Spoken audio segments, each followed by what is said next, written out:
10 decimetre बराबर 1 metre. आगे बोलो 10 मीटर 10 मीटर बराबर 1 डेकामीटर। 1 डेकामीटर।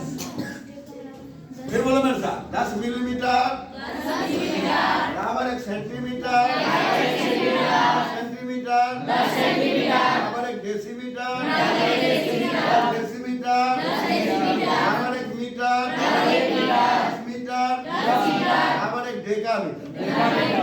आगे लिखो 10 डेकामीटर बराबर 1 हेक्टोमीटर। बराबर 1 हेक्टोमीटर। आगे लिखो 10 हेक्टोमीटर। क्या लिखोगे? 10 हेक्टोमीटर बराबर 1 किलोमीटर। ये लंबाई मापने के लिए सूत्र तैयार हो गया है ना। 10-10 का भाग किया हमने। अब हमसे कोई पूछता है कि 1 मीटर में कितने मिलीमीटर होंगे। तो 1 मीटर से पीछे बढ़ेंगे और जितने शून्य होंगे वो लगा देंगे। 100 हो जाएगा, ज्यादा हो जाएगा 1 मीटर में कितना मिलीमीटर हो गया और 1 मीटर में कितना सेंटीमीटर हो गया? 100 सेंटीमीटर। ऐसे मान लीजिए कि हमसे कोई पूछेगा, यहाँ से हम बढ़ते हैं 1 डेकामीटर में कितना डेसीमीटर, कितना हो जाएगा? यहाँ डेकामीटर है और यहाँ डेसीमीटर है। 1 डेकामीटर में कितना हो जाएगा? 100। यानी कि पीछे हम बढ़ते चले जाएंगे। एक जहां से पूछेगा और उसके पीछे वाला जो पूछा जाएगा वहां तक बढ़ेंगे, जितने शून्य होंगे लगा देंगे।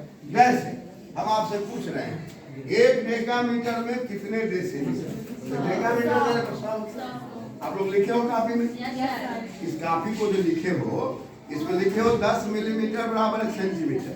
मिली में हर्ष होगा, तुमने दीर्घ लिखना है, इसको ठीक करो। 10 सेंटीमीटर बराबर 1 डेसीमीटर। 10 डेसीमीटर बराबर 1 मीटर।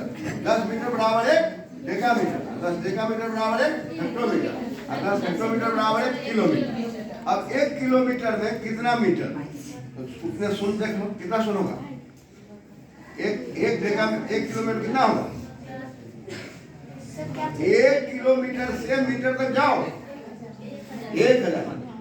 1 किलोमीटर में कितना मीटर? 1000। अब फिर मैं पूछ रहा हूँ 1 मीटर में कितना मिलीमीटर? 1000।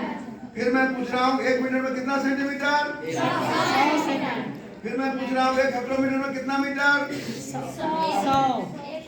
100 मीटर। देखो ना, जितने शून्य होंगे उतना बात सुना रही है? सुना रही है लड़का, तू बहुत हंस रहा है। अब हम इसी में अब आपसे बात करते हैं कि 1 मीटर में कितने सेंटीमीटर? 100 सेंटीमीटर। अब 1 मीटर की जगह 5 कर दिया हमने, 500 मीटर। हाँ कर दिया, 500 कर दिया, 500 कर दिया, 12 कर दिया, 25 कर दिया। जैसे पीछे जाएंगे उसने जीरो लगाते चलेंगे। यही माप हो गया। तो अब यहाँ से यहाँ तक जो हम मापे, बाबू यहाँ से यहाँ तक जो माप है ये क्या हुआ? लंबाई। तो लंबाई हमने माप लिया कि इसकी लंबाई 20 मीटर है। क्या माप लिया? 20 मीटर है लंबाई। अब चौड़ाई मापना शुरू किया। क्या मापना शुरू किया? चौड़ाई। तो चौड़ाई हमको मिला 10 मीटर। 10 मीटर नोट करो, चौड़ाई है ना।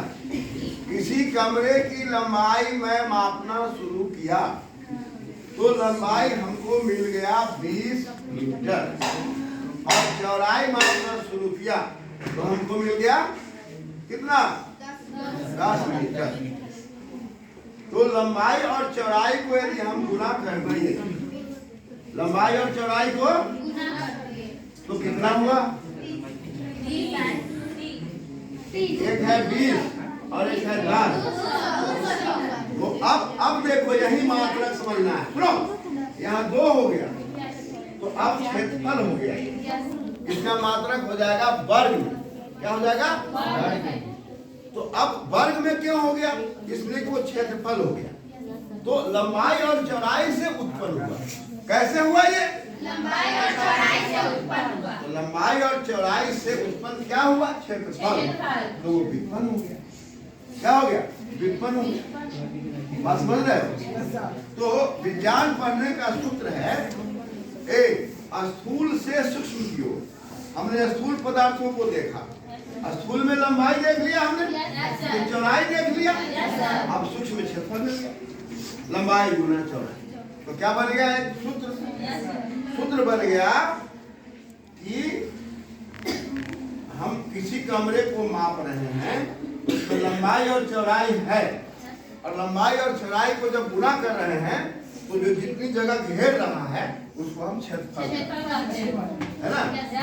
तो कहा कि भाई मान लीजिए कि आयताकार हो गया, आयत मैंने फैला हुआ, आयत आयता जो फैला हुआ है, तो फैला हुआ को आयत कह रहे हैं, तो हम कहेंगे आयत का क्षेत्रफल लंबाई गुना क्षेत्रफल।